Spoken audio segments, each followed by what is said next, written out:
Bonjour, donc dans ce cours on va voir en effet la formule de l'air, donc on va voir une astuce comment trouver en effet les deux formules qui sont, c'est-à-dire de d'écrire le cosinus x et le sinus x comme combinaison linéaire de l'exponentielle.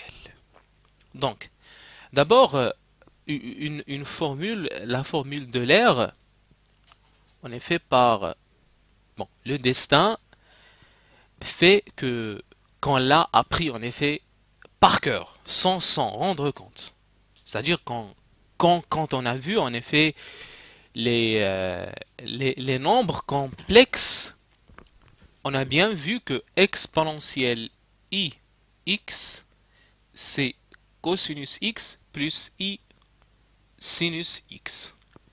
Eh bien, en effet, ça se démontre en utilisant tout simplement le développement limité pour le cosinus et pour le sinus. Bon, si vous êtes en terminale S, oubliez ce que je viens de dire, mais si vous êtes en classe préparatoire ou si vous avez déjà fait le L1 ou le L2, c'est-à-dire licence, comment on appelle ça déjà? La première année faculté scientifique, première année faculté scientifique, vous pouvez faire ça et vous allez démontrer que exponentielle ix, c'est cos x plus i sinus x. Donc, qu'est-ce qu'on va faire?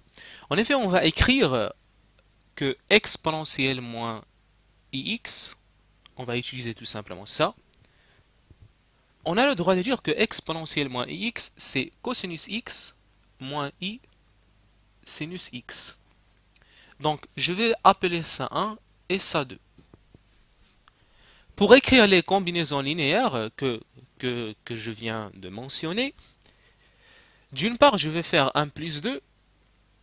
Le 1 plus 2, ça implique que, directement, ça implique que 2 cosinus x est égal exponentielle ix plus exponentielle moins ix. Ce qui en effet implique que le cosinus x, c'est exponentielle ix plus exponentielle moins ix divisé par 2. Vous voyez bien qu'il s'agit d'une combinaison linéaire. Ça, c'est vraiment très très intéressant pour linéariser.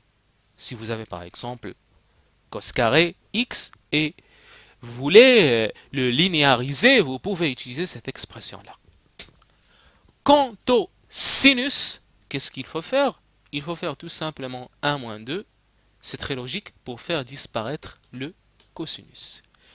Le 1 moins 2, ça implique que le 2i sinus x est égal à exponentielle ix moins exponentielle moins ix. Ce qui en effet implique que sinus x, c'est exponentielle ix moins exponentielle moins ix sur 2i.